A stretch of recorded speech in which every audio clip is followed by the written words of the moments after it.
gentlemen, welcome back to another episode of JONCAST podcast. Today, we're going to be talking about the latest in the Microsoft Activision Blizzard King merger, some stuff that's happening with the CMA, and some stuff that's happening with the FTC.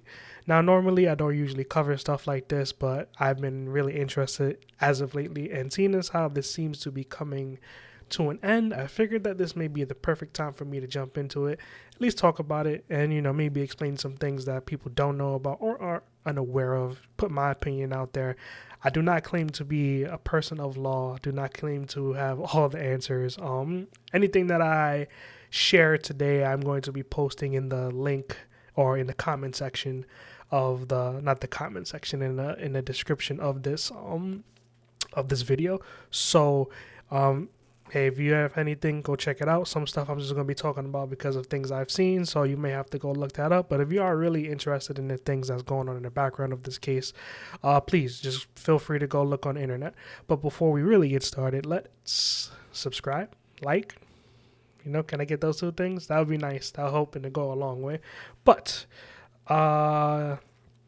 let's get started. So this saga, I guess you can say it's reached its high point, at least I think, with the FTC recent court rulings and stuff like that. This all really kind of kicked up once Jim Ryan, Sony executive, started complaining about the deal of Microsoft buying Activision. But let's start from the beginning. This deal, right? It's finally coming to an end, but this deal was announced back in January 18th, I believe. January 18th, yes, that's correct. January 18th. This is when Microsoft announced that they were going to acquire Activision Blizzard. But I think most people, while we do see that the games and stuff that are going to be coming, I think, most gamers are hyped about that. In the terms of a business decision, I think Microsoft is in this more for the king portion of it, which is, Candy Crush and mobile games. It seems like Microsoft is really trying to make a play. Not Microsoft really, but Xbox is trying to make a play to get into the mobile space because they see it as a the way of the future. I think as much as most of us complain about mobile games, I don't think mobile games are the greatest. But I think that mobile games is probably the most growing market. From things I've seen, it seems like maybe the console market is kind of stagnant, and also from some stuff that came out during the hearing between the FTC and Microsoft. It seems like, Microsoft is playing a different game, and it's been like that for a long time. I've seen people say it, and I kind of believed it over the course of maybe like the past 2 years, that Microsoft is not really, console is not really number one in their mind. They're kind of aiming for greater things, being, like a platform, and that kind of started with Game Pass. With Game Pass, you have, they created a vehicle that pretty much you sign up and you get a whole bunch of games, and it keeps cycling. Netflix for games. I am a avid Game Pass guy. I've had Ultimate for quite a long time now. I see that they kind of are trying to create an ecosystem with Game Pass, and cloud is not really, at least the cloud portion of it is not really taken off yet. I do think cloud is something definitely of the future, but today I don't think cloud is really it. Gonna come back to the cloud point a little bit later when I talk about other things, but kind of just speaking ground level here with cloud, I just, from my personal experience with cloud, it's just like some games I think like today are type of games that you can't play on the cloud. Like for example, I have played Persona 5 Royal. I love Persona. As you can see by my guy on the side. But with Persona, it's a turn-based game. You don't really need those input like those key inputs, timing and everything.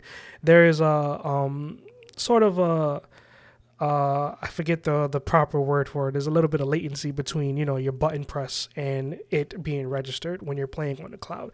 And half the time when you're playing on cloud, you need to have a kind of, a really good internet connection. And I don't think a lot of people have that per se. So when it comes to like games like Persona, which is a turn-based game, something like that, I think games like that can thrive on the cloud side of Game Pass. But when it comes to like games like Gears of War, eventually Call of Duty, games that require that key input, even like games like Diablo, right? I pointed out some Activision games, but games like that, I don't think like today work on Game Pass or on cloud. Like, you can play it. It is a completely different experience, but to my taste, it just doesn't work for me. I don't really think, today is a thing. Google tried to get into the gaming ecospace by utilizing the cloud, and that seemingly failed. But Google also never really gave it, I would say, its best foot forward in it. Not really understanding, I guess, the gaming market, gaming space in terms of how they advertise their product. And that's part of the reason why, Google Stadia ultimately failed. But not here to really talk about Google Stadia. We're here to talk about Microsoft. So, so on January 18th, that started the whole process, and as of recently, that process kicked up. It seems like more so at the last minute, people started finding issues with it, but mostly because Sony, Jim Ryan, started to complain about it first. We were coming close to the July 18th deadline. Today is July 19th, so it is the day after that deadline. There has been an extension, which I'm going to talk about a little bit more extensively a little bit later.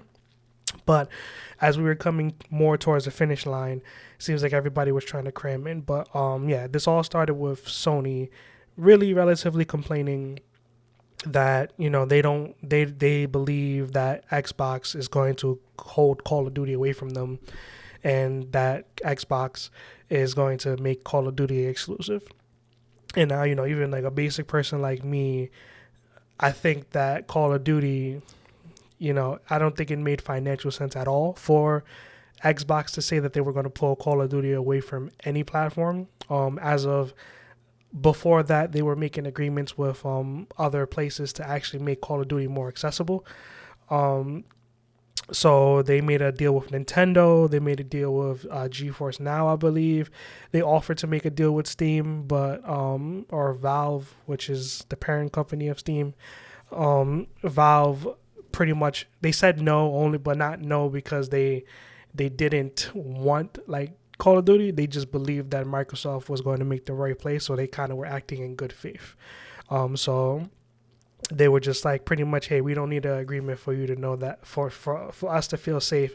At the end of the day, they already believe that Call of Duty is going to end up on Steam. So speaking of Nintendo, I'm going to get to that right now. With recent events that happened, it seems like Call of Duty, right?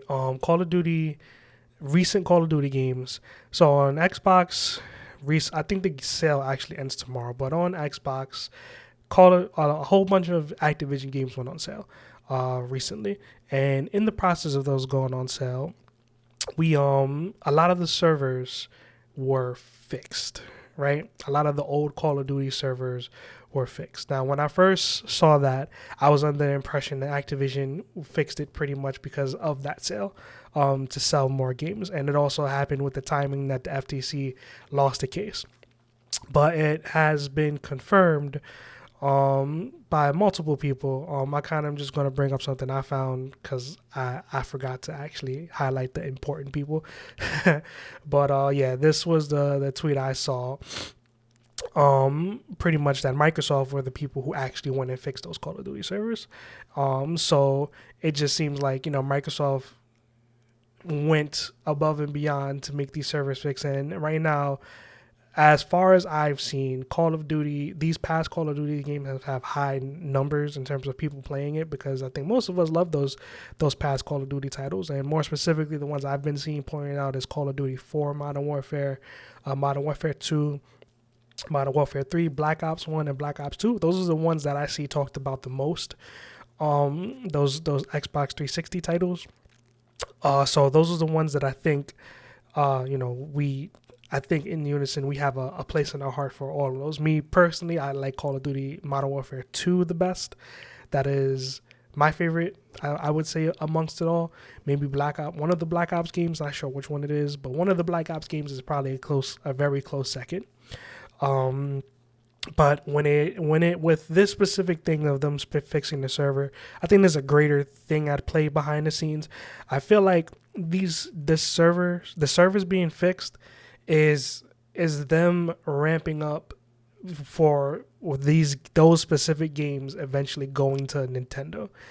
And I can see like that those games, seeing as how they're the older, more popular Call of Duty titles, I can see those ended up on Nintendo Switch, and not even like in a cloud format. I can see those ended up on Nintendo Switch, and that's creating revenue right there. All those games being on Switch, people buying them, people playing them, and you see that the market exists for it. People are going to buy it, and I think the Switch hardware can handle that. And even if I think we're kind of not too far off from like whatever the next step is for Switch, being like a new console, an upgrade from Nintendo, something like that. I think we're not too far off from seeing that. So I kind of believe that we will see sometime after the deal is officially closed. At this moment, it's not officially closed, but after the deal is officially closed, I can see all those Call of Duty titles appearing on the Nintendo Switch right now. And I think that this Microsoft being the ones to actually fix those servers is kind of beyond that. I don't know what the status of these games are on PlayStation. I've not seen anybody talk about it. So I think I've only seen specifically on Xbox, on the Xbox side of things, that things were fixed. But at the same time, I know that Xbox, they've always been kind of the mindset of backwards compatibility and keeping gaming history alive. So if they can, they will. So it's easy to access these games. I know on PlayStation side is not the exact same thing. Like, these games may be available, but the backwards compatibility portion is not the easiest thing to go through at times. There are some games that PlayStation has made available through like their services and stuff. There are some games that you can buy, but I know it's not kind of the same one-for-one comparison in terms of how it works. I may be wrong. I mean, I have a PlayStation, but I don't necessarily play old games on it. I play most new titles on it. So that's me personally. But like I said, you like I always say, you can correct me. I don't pretend to be intelligent. And beyond that, let's kind of go forward with this specific stuff, right? I'm going to bring up some people that I follow who kind of talk about this, which kind of keeps me informed about what's going on. I'm going to tell you why I follow them. So right now I'm going to start with Tom Warren over at The Verge.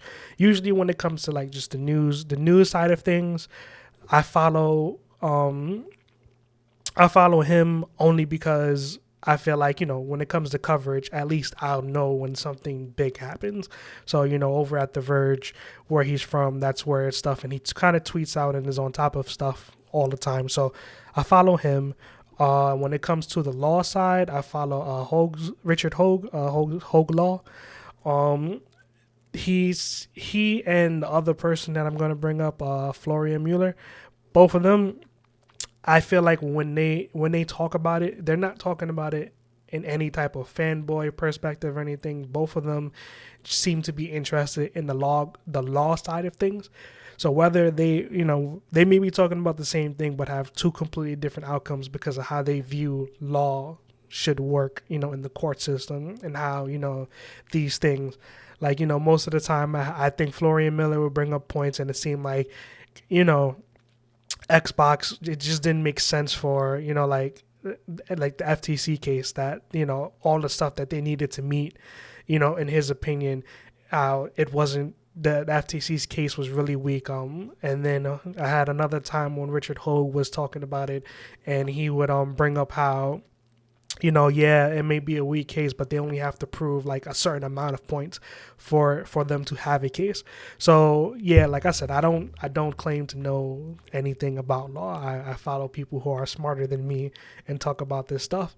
So I just kind of keep on go look at see what they're saying about stuff to kind of form my opinion on how stuff works. But yeah, like I said, both of them, I think Florian Mueller does have a background once upon a time about working with Xbox or at Xbox in some capacity. But from when I see him speak, I've seen him. He does Twitter Spaces from time to time, and I have also seen him on YouTube channels from time to time during this process talking about his viewpoints. I kind of gauge that he's like even far removed from working at Microsoft. He's more interested in the law side of things. He's more interested in understanding, the law and, just going based on what, things should do according to, what the judiciary system says pretty much. So, and then with Richard Hogue, I'm not really 100% sure of his background. I just see usually when I go search up Florian Mueller, he comes up as well in my my section. So I kind of just follow things he says, and like I said, just helps me to form my opinion on how I perceive things. Because like I said, I do not claim to be in the law in any way. I'm gonna continue saying this, so I'm just giving a lowly man's opinion on this whole situation and how things are going with this situation. So yeah. Back to it. So on recently on July 11th, FTC, the ruling came out from Judge Jacqueline Scott Corley, that the FTC pretty much didn't have a case at all. So or the things that they were bringing up in court, they didn't really have a case at all. So we like I said, on July 11th is when Microsoft wins FTC fight to buy Activision Blizzard. So that's when we kind of got the big news, and it seems like stuff was taking a step in the right direction. It seemed like the FTC and the CMA were the biggest hurdles for Microsoft to jump towards the finish line. But the FTC currently, even though the FTC lost its case to get a preliminary injunction, there's still, as of today, a court case that is coming August 2nd, evidentiary hearing at the FTC over this, because the FTC is still suing Microsoft over this. But this preliminary injunction was being requested so Microsoft they wouldn't have the ability to close. Going to go down to down here in rulings, well, pretty much was some stuff that came out. But Microsoft's acquisition of Activision has been described as the largest in tech history. It deserves scrutiny. That scrutiny has paid off. Now, with that statement right there, it deserves scrutiny. I am in favor of that. Or I kind of believe it does. Even though, this is all nice for us gamers. And by the way, I have a PlayStation. I am on Xbox. I am both systems. I really do not care for the console BS. The Sony ponies, the Xbox. I really do not care about that. At the end of the day, I just enjoy playing games. So that is me. So you can say what you want about me, but hey, I'm in favor of this deal closing. But yeah, I think that it does deserve scrutiny, only because I know we're moving towards a world where, like right now, this is a buildup of things that has happened from stuff that's come out from this case. This is a buildup of things that Sony has done recently, right? Sony, or something that was revealed today, because there was so Judge Corley's ruling actually came out, but it was a really mostly redacted version of it. There was a second one that came out because the FTC tried to file an appeal, and it went back to Judge Corley, and then it was just a denial. But then recently, I think yesterday actually, she came out and made a less redacted version, a more updated version of why she denied the appeal. So people were kind of going through it, and they had found some stuff that kind of pointed out what we all knew mostly. So I'll go back to something I found on Twitter with this that pretty much hey, played exclusivity play, right? We know that was a deal, but she actually put it kind of in writing, which is why people, I guess, grabbed onto it. So, just to read it real quick, Sony has often paid third-party studios to skip Xbox, either entirely or to delay titles release on Xbox. For example, on June 22nd, 2023, while this trial was happening, Square Enix released Final Fantasy 16, I believe it is. 16, I think it is. I might be wrong. The latest release in the iconic Final Fantasy franchise, exclusive to PlayStation 5. Previous versions of Final Fantasy shipped on Xbox, but the reason Final Fantasy 16 is a PlayStation exclusive is because Sony paid to exclude Xbox. ZeniMax 2 was paid by Sony not to ship Deathloop or Ghostwire for Xbox. And one of the reasons Microsoft bought ZeniMax was concerned Sony would also arrange for Starfield to go exclusive and skip Xbox. In addition to exclusivity, Sony also uses market power to extract other preferential treatment from third-party game developers, including release dates, exclusive marketing agreements, and exclusive in-game content. So, with that being said, yeah, like I said, this right now is a reaction from Microsoft. So, Sony is doing, to stay number one. Sony has been making deals in the background for a long time. It's not exactly a secret, but they have been making deals with companies to, keep games off of Game Pass, to keep games from coming to Xbox, maybe, like it said, coming later or not at all. I am one of those people who was kind of bitter that Final Fantasy 16 wasn't going to Xbox, especially since 15 was on Xbox. But when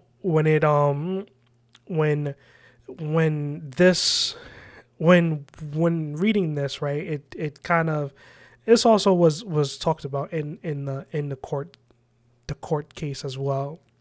But it's like Microsoft was forced either to not do anything or make a move, and they decided, hey, first it was Bethesda Games. They bought Bethesda, and now they made Starfield exclusive to Xbox. But again, this was a reaction, because if they didn't do it, it's possible that Sony would have done it. And when it comes to a business sense, it makes sense for Microsoft to say, you know what, we're just going to buy the studio, developer, publisher, whatever it is, and versus keep paying out, whatever $1 billion they're going to pay out. Hypothetically, if they kept having to pay Bethesda $7 billion, that number probably is going to keep going up over time. But $7 billion, $10 billion, whatever much money, just throwing numbers out there. I don't have actual numbers, but throwing numbers. However much money is for a specific game coming out to go exclusive, when they can just say, you know what, we're going to make this lump sum and purchase the whole thing. That way we have control over it. They bought the bank, right? And the same thing is going on with Activision. When it comes to them making these decisions, I understand it. I don't necessarily like it for, the way the gaming market is going to be, because this is the biggest purchase in the gaming history. So eventually this is going to reset the market and put a market at a new place. But the other thing is, Microsoft has this money to do this. And I don't think Sony exactly has that, type of capital to buy something the size of Activision. That's what I've been seeing, at least. I've seen that people suggest that they buy Take-Two, which I don't really think anybody's gonna buy Take-Two, but because that's the people who make Grand Theft Auto, stuff like that. They own Rockstar, so I don't really think that's going to happen, but that's what people are throwing out there. I just don't think Sony specifically has that type of money to go out and purchase something on that level, because I want to believe, at least in my mind, the way that Grand Theft Auto sells like hotcakes, that it will probably be a bigger purchase than even Activision was. Don't know that for a fact, but that's just the way I kind of see it. So for Microsoft, it just, like I said, became we either die or we go out and make a move, and this became the move. So during this case, I lost my whole train of thought because I went on a whole different tangent. It's gonna happen from time to time. That's how this podcast works. But to pick up, I looked down because I got notes in front of me. I had to write stuff down for this one. But going back to the ruling, what we were reading, right? So let's go back to that. So the scrutiny has paid off. Microsoft has committed in writing, in public, and in court to keep Call of Duty on PlayStation for 10 years on parity with Xbox. It made an agreement with Nintendo to bring Call of Duty to Switch, and it entered several agreements to, for the first time, bring Activision content to several cloud gaming services. The court's responsibility in this case is narrow. It is to decide if, notwithstanding these current circumstances, the merger should be halted, perhaps even terminated, pending resolution of the FTC administrative action.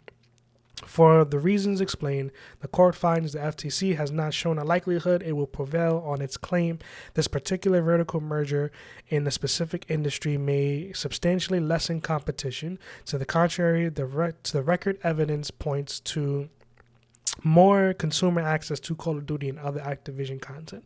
The motion for preliminary injunction is therefore denied. And for those of you really interested, at the bottom of this specific article, we have the tweets from when the decision was made. But at the bottom of this specific article, this is the whole thing that Judge Corley wrote. If you really want to read through the whole thing, so that is there. It exists. You can go read through the whole thing if you want to, get a insight on it. I mean, I have not, because, like I said in the beginning, I don't really care that deeply. I'm just more here on a soft level, but I'm just giving my opinion on the whole thing. So if I am informing you, you have this information as well. But like I said, this everything that I'm showing, I'm going to put in the description of on this video, so you have access to it. You can go look at it yourself. But yeah. So the FTC, they between the FTC and the CMA, it seems like the FTC were jumping to the defense of Sony, the market leader, when from everybody who said something, this is all about creating more competition, making Sony compete. And the FTC tackled it in a way that it seems like they were just mostly trying to defend Sony from having to compete. They kept making this case that Microsoft was going to pull Call of Duty from PlayStation platforms, that they were going to make it exclusive, that stuff like that. So the FTC in court, even throughout it, you would have to go back a little ways, but even when Florian Mueller and Richard Hogue were tweeting about it, it just seemed like they didn't really have a case to begin with. Like, they weren't prepared for it. The stuff that they were talking about didn't really make a lot of sense if they really understood the landscape of gaming. So it just feels like, as people say, a bunch of tax dollars is being wasted by the FTC right now to pursue this, because it doesn't seem like they really have a case at all. I see that they really do have like some points, but they didn't really lean into those points to stop this merger. So it just seems like, with Jim Ryan specifically, was the one who kept, sort of poking the bear here in talking about it. He was the one who kept saying, publicly that, hey, I'm not comfortable with this, because they're going to take away Call of Duty from Xbox, that all this, they're going to make it not from Xbox, from PlayStation, they're going to make it exclusive. But as this case was going, things started coming out with personal email and stuff like that.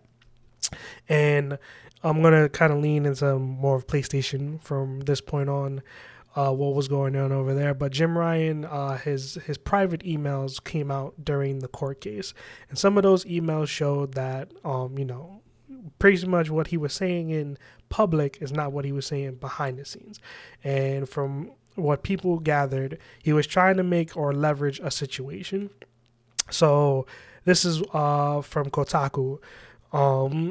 So PlayStation boss Jim Ryan has been fighting Microsoft Activision Blizzard. Whoa, this is exposing. I can't read. Tooth and nail, claiming it jeopardizes Call of Duty on PlayStation 5. But in private emails, when the deal was first announced, Ryan apparently wrote he didn't think it was an exclusivity play to take away Call of Duty, and Microsoft was thinking bigger than that. So let's go down. So it's not an exclusivity play at all, Ryan wrote, according to Microsoft's lawyer. According to IGN, the email was dated January 20th, 2022, just 2 days after the acquisition was announced. They're thinking bigger than that, and they have the cash to make moves like this. I've spent a fair bit of time with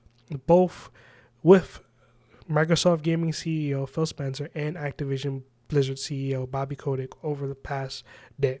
And I'm pretty sure we will continue to see Call of Duty on PlayStation for many years to come. This seems to fly in the face of arguments Sony has made publicly and to regulators that the deal would lead to Call of Duty potentially becoming an Xbox exclusive or running worse on competing platforms if it's completed. Last September, Ryan blasted the reported terms of the initial proposal by Microsoft to keep bringing Call of Duty to PS5, calling it adequate.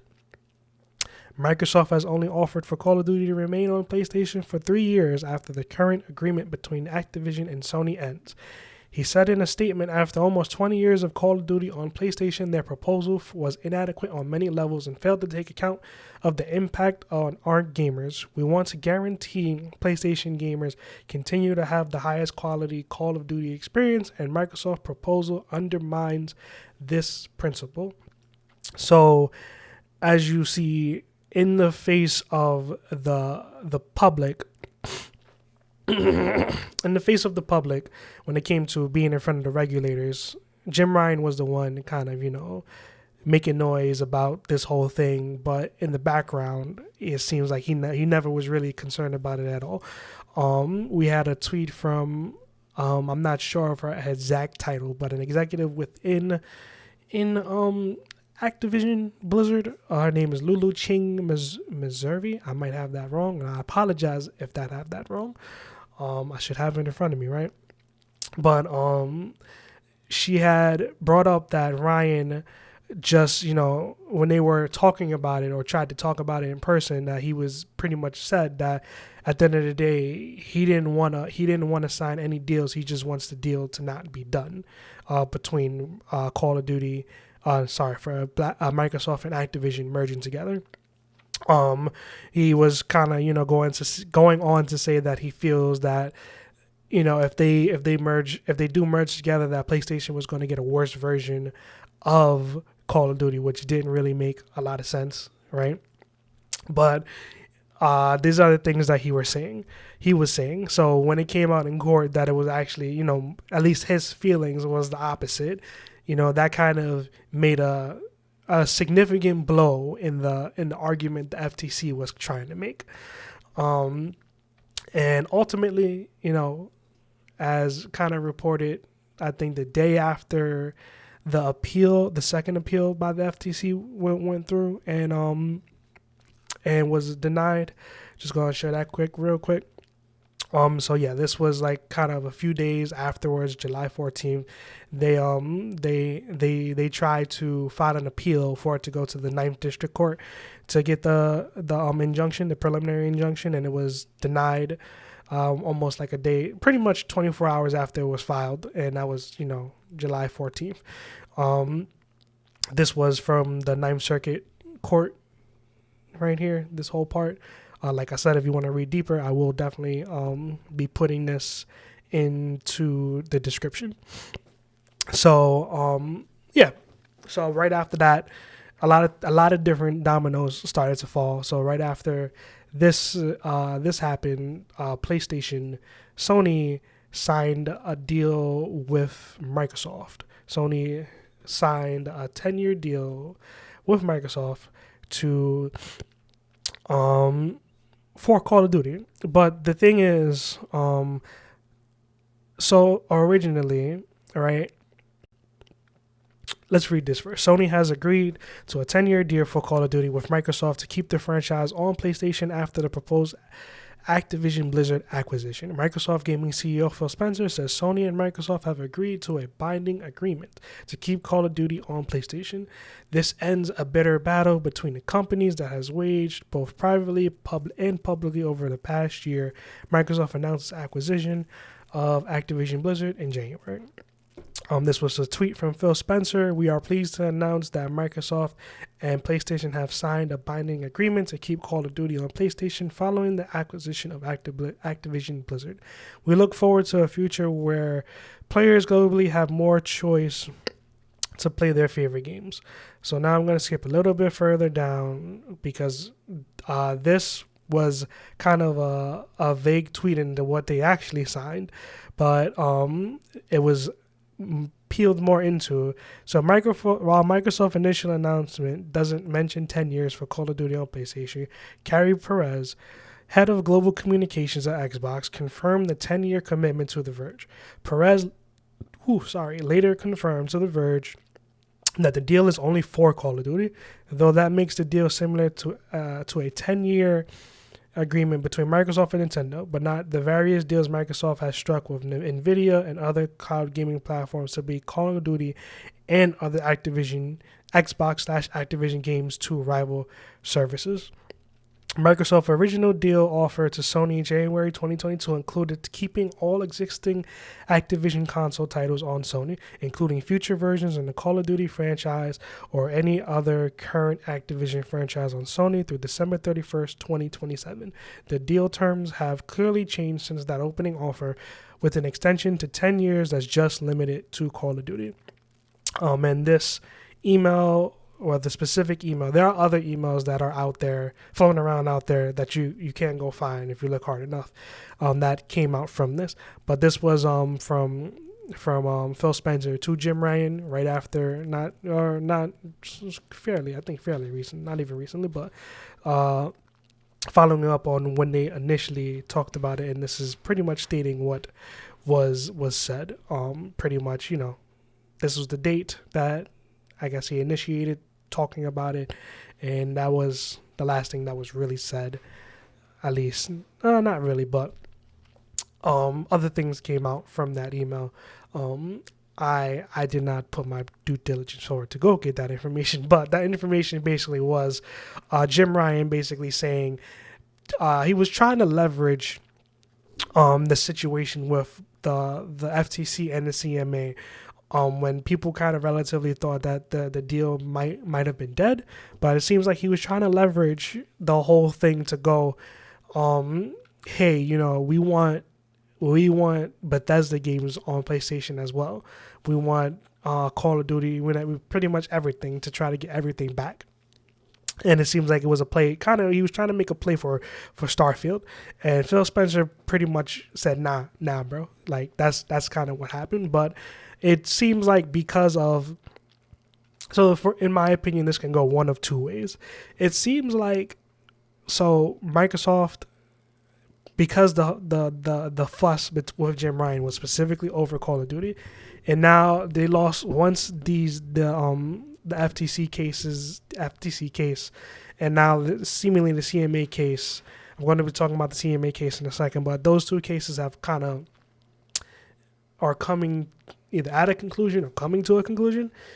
It seems like all all the leverage that Jim Ryan believed he had, he lost it. So he was forced to sign this 10-year deal. I don't even necessarily want to say forced. It was just, this is what it became. But it became only for Call of Duty. So they lost a big chunk of everything that was promised. So now to me, it seems like Xbox does have the ability to go, you know what? You got Call of Duty, but everything else, nah, you ain't getting it. I don't think that they're going to do that because that doesn't financially make sense. I think it will be subjective, like depending on what the game is, right? But I also feel like now when it comes to whatever the game is, Microsoft is going to force Sony to come to the table for every single one of those games, and they're going to have to discuss every single one of those games all the time, because since Sony was trying to be such a thorn in the side of this deal, I kind of feel like it's Microsoft's way of kind of fighting back and saying, okay, you wanted to do this, right? Now you're going to have to go through this. And we are, there's a lot of games that's going to be coming to at least that a lot of IPs that's kind of been dormant. Some I don't know about. I had to kind of go look to see what it is, but I'm kind of going to talk about those real quick and then move on to the CMA and probably start closing this up because I didn't realize it was going on 40 minutes right now. Whoa. But so these are the titles that are going to be coming to Microsoft in the merger. Some of these games I don't know. Some of these games I've heard of. Some of these games I've played. So there's a big mix here. But like I said, to me, from the stop, the most important one here is Candy Crush. But we got Blur, Caesar, Call of Duty, Crash Bandicoot, Candy Crush. I definitely skipped over. Diablo, DJ Hero, Empire Earth, Gabriel Knight, Geometry Wars, Guitar Hero, Gun, Hearthstone, Heroes of the Storm, Hexen, Interstate 76, King's Quest, Laura Bow Mysteries, The Lost Vikings, Overwatch, Phantasmagoria. I hope I got that right on the first try. I don't think I did. Pitfall, Police Quest, Prototype, Quest for Glory, Singularity, Skylanders, Soldier of Fortune, Space Quest, Spyro the Dragon, StarCraft, Tenchu, Time Shift, Tony Hawk's Pro Skater, True Crime, World of Warcraft, and Zork. Now, personally, from a personal opinion, let's start with the big one. Now, I'm of opinion that Microsoft needs to create a game that is somewhat like Super Smash Brothers, because now they own. There's another big one that I can't remember right now, but off the top of my head, they own Banjo-Kazooie, the Banjo-Kazooie IP. They own Crash Bandicoot, and they own Spyro the Dragon. Now, it's crazy that, I'm for the young years of my life on PlayStation, I always associated Crash Bandicoot and Spyro as just being PlayStation mascots. But it's crazy that now Microsoft is going to own, if everything goes according to plan, they're going to own them. So y'all need to make some type of game with all three of them somehow, some way. If it's one game that somehow they combine universes, you do that. But we need that game. But there are games here that I feel like IPs that can be revived that we haven't seen in such a long time, and if done right, it can kind of thrive, like DJ Hero and Guitar Hero. But more so, I'm more so talking about Guitar Hero. Guitar Hero, I can see a future that Guitar Hero comes back, like maybe as a free to play game, right? It comes back as a free to play game, but you kind of maybe buy, sections of music that you want to play. I think like Guitar Hero Live, I think that's the last Guitar Hero game. It kind of had something, but it kind of lost I want to say by that time it lost the heart of Guitar Hero. After a while, Guitar Hero just became Guitar Hero attached name here, Guitar Hero attached name here. I think Rock Band really kind of took over and took off in that space after, because I think they weren't really doing anything different with Guitar Hero. But I think Guitar Hero has a chance to come back and do something different, like, because I definitely love Guitar Hero. It sucks that if I want to go get a guitar for Guitar Hero, I gotta pay like maybe $200-300 to get it secondhand from somebody. You can't just buy it, right? But I think Guitar Hero, there's a world where Guitar Hero can come back. Sorry. Not even gonna talk about Crash Bandicoot. Crash Bandicoot and Spyro, because like I said from the top, I feel like Tenchu, like there was a time when Tenchu was a definitive ninja game for me. Like I remember playing that game so much, like, and I never got anywhere because at that time I was young and I wasn't really good at video games. But I never really got the stealth aspect. I was just like ninja and I'm gonna go attack everybody. I didn't care who it was. So that's what was going on for me there. But I kind of see just like as another game on the market, besides them making new IPs, but like reviving some of these. I think we need like a Tenchu type game, because like even like Ninja Gaiden is another game that comes to mind that I think should be alive in some type of aspect, right? Like I can see another Ninja Gaiden game coming out. I can see another Tenchu game coming out. They put the time into this stuff, and I think Microsoft would be willing to at least look at these. If it actually happens, who knows? But I think they'll be willing to look at some of these IPs and go, we can revive that, because Activision by itself just at a point where they Call of Duty is a cash cow. They only really make Call of Duty games. They don't really go far and explore anymore. But so true crimes, like true crime, to me, I feel like if we live in a world where true crime can exist, it would have to follow the Saints Row route, because true crime was a fun alternative to me. It was a fun alternative to Grand Theft Auto. It was like the in between for Saints Row and Grand Theft Auto, because there was True Crime Streets of LA and then True Crime Streets of New York. I think it was called Streets of New York, but it was in New York. But I feel both games you play as a cop, and it's kind of a reverse role instead of playing a criminal, but you play as a cop, and it was grounded but not serious at the same time. And I felt like like I enjoyed playing those games, and it was the in between. If anybody has played, what is this game called? Man, I can't remember the name of the game. I'm about to bring up a game and I can't remember the name of it. But there is a game that's out right now. I can't remember the name of it. It takes place in Hong Kong. Somebody's Sleeping Dogs. There you go. If you play Sleeping Dogs, Sleeping Dogs basically is what true crime. That is the niche that true crimes was. So if you've played Secret Sleeping Dogs, I think they're even the people who made True Crimes. Not really sure, but that is the vein that comes from. I don't think we'll ever see Soldier of Fortune again. Soldier of Fortune was, I want to say, it was the more grounded, realistic realism version of Call of Duty. I don't really think we're going to see that. I would love to see another Prototype game. Like Prototype, for me, Prototype 1 and 2. That was your sandbox superhero game that was fun, right? That you could destroy stuff, like not crazy levels, but it was a fun anti-hero type game. And I feel like in the right hands, and with the right vision, that could come back and even compete with Spider-Man. I'm going to say it. They could come back, make a comeback, and compete with Spider-Man on some level. I think that is a possibility. I would love to see it happen. I would love just for Prototype to come back. I did like the story that Prototype was telling, and like I think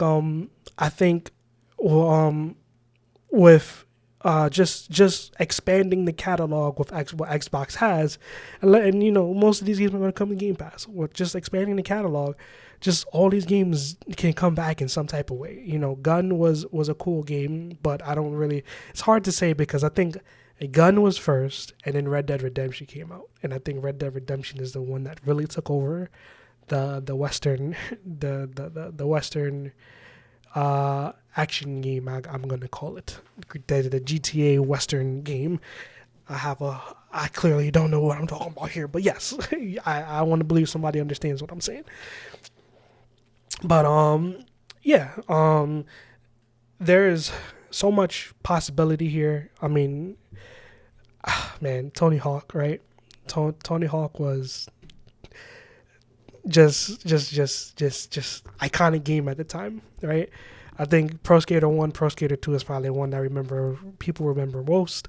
The one that I don't have the only specific reason is probably because it's the first Xbox 360 title I have, but I have a fond place for American Wasteland. Probably one of my personal favorite Tony Hawk games, besides Pro Skater 1 and 2. But hey, if we could get a Tony Hawk Pro Skater games back in cycle 2, hey, I'm all for that too. But yeah, these are just some of the titles this is all of the IPs that Microsoft will be acquiring. Like I said, hopefully they make moves with some of them. You know, some of these dormant IPs can come back to life and do some of it. I mean, hey, there may be somebody watching this who's played some of the games that I have not played or even never even knew Activision held as IPs. But hey, comment down below. But Sony was forced to cave, and now they're only got Call of Duty, and they'll be having to come back to the case of, or at least come back to the table for every single one of these. And like I said, we're gonna start finishing this up with the most recent developments in this case, and that is with the CMA. So the CMA, that is UK Regulatory Committee. I hope that's the right term. But they came initially. They were the ones who denied. What was that date? They denied it on April 26th. They denied the deal, but they denied it for a weird reason that nobody was really talking about, and that was cloud gaming. In my opinion, they came back to the table because they realized they were on an island of their own. The people who covered the CMA were pretty upset that they denied the deal, and for the grounds that they denied the deal as well, they were kind of upset about it because, from my understanding, it made the UK look like, when it comes to tech, that's not a place tech wants to be because they're not open to, deals like this.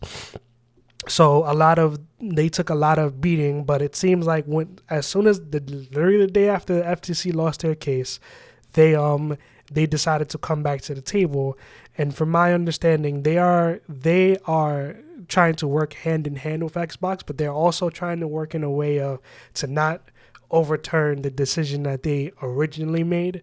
They are trying to come back in a way that's saying, we weren't wrong, but look what we made Xbox do or Microsoft do. Like, that's seemingly how people are interpreting it, but they are working hand in hand with Microsoft to make the deal go through. From my understanding, that path is divestiture.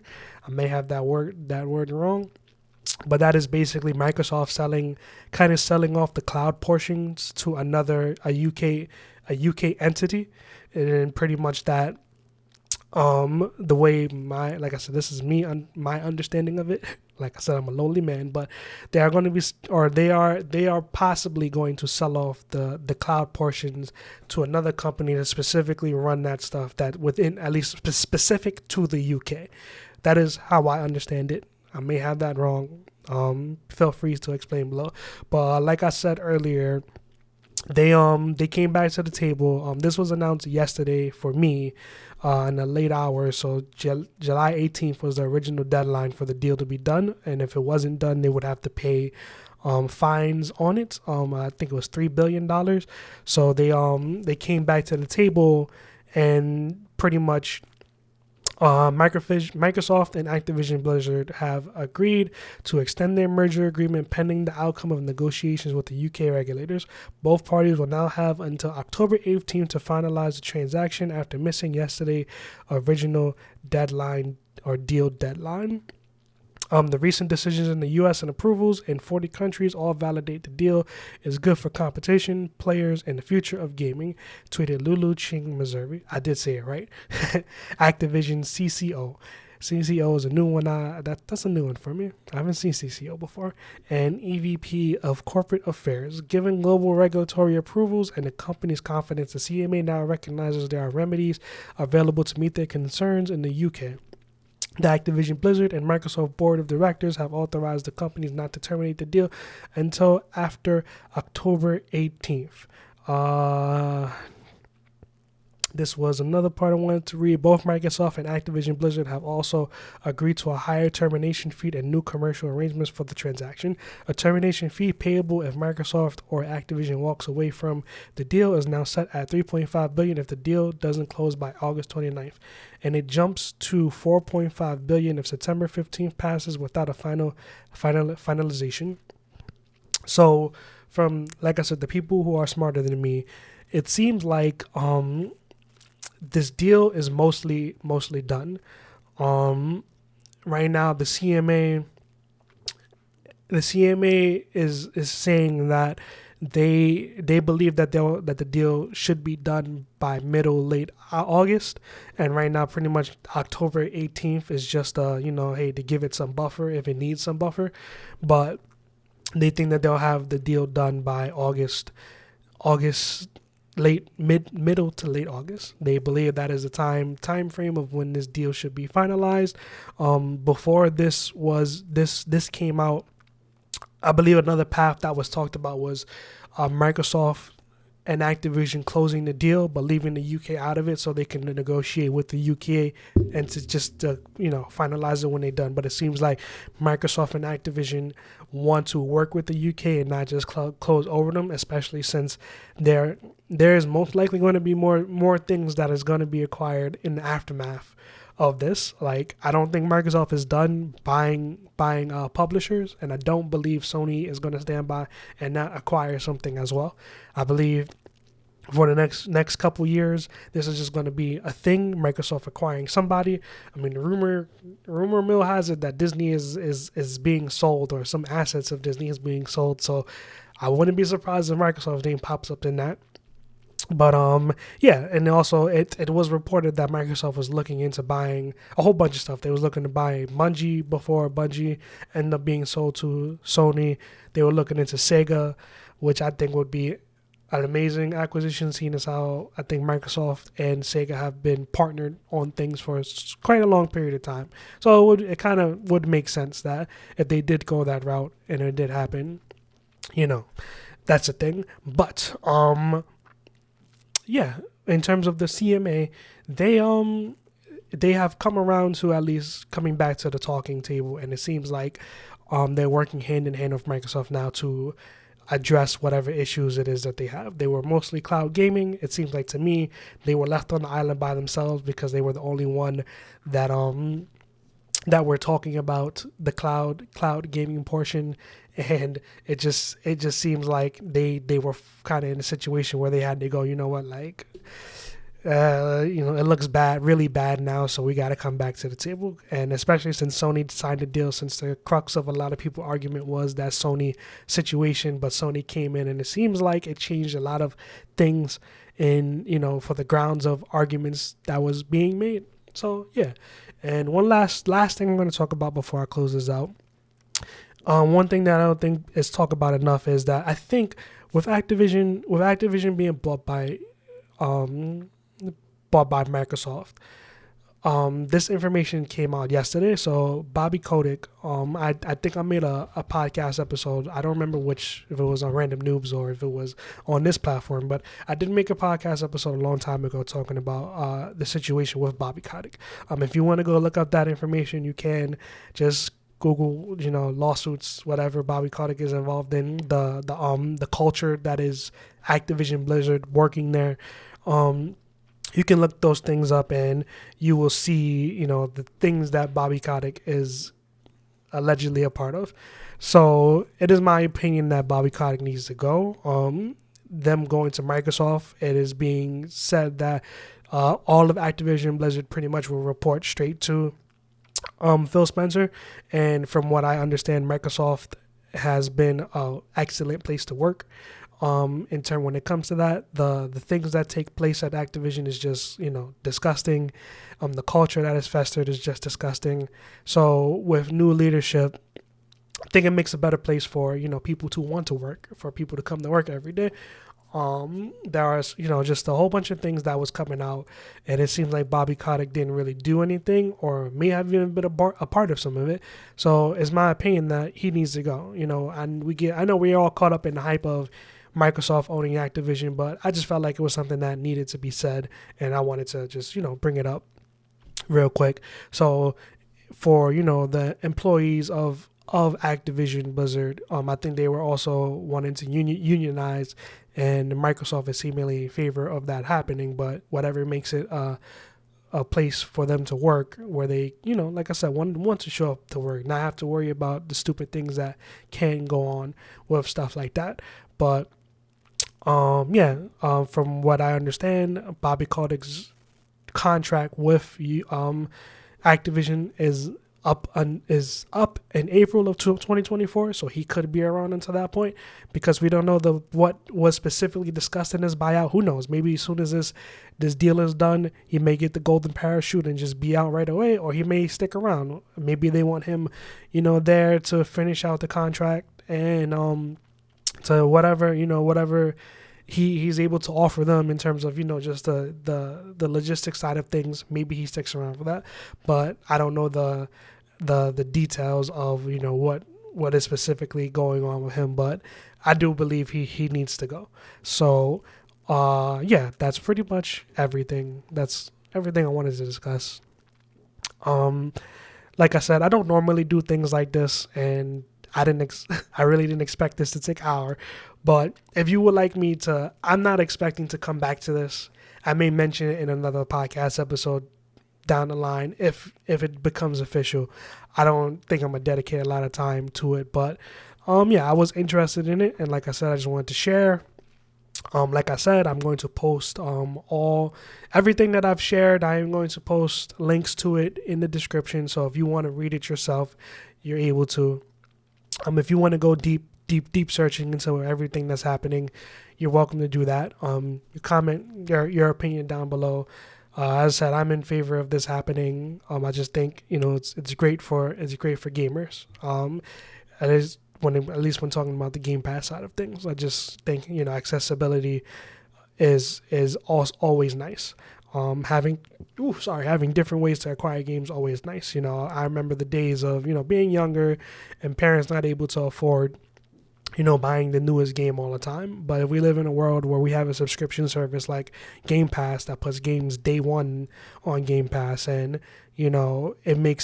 it takes a little bit of that burden off. I think Game Pass with the new announcements of how Game Pass is going to work, at least you have access. I think it's $11.99. I may have that price wrong. At least at the price point of $11.99, you have a whole access to the Game Pass library, and there's always something to play. There are days where I look at Game Pass and I may just experiment and go try something I didn't know I wanted, right, or didn't even know I would enjoy, and that is the nice thing about it. So other than that, like I said, if you would like updates on what's going on this in the next one, just leave a comment below, and I'll probably come back to this sometime down the line. If not, I'll just be mentioning that proper outcome of what happens with all of this. So I hope you guys enjoyed this episode, and I will see you next time on the JONCAST podcast. I'm out of here. Peace.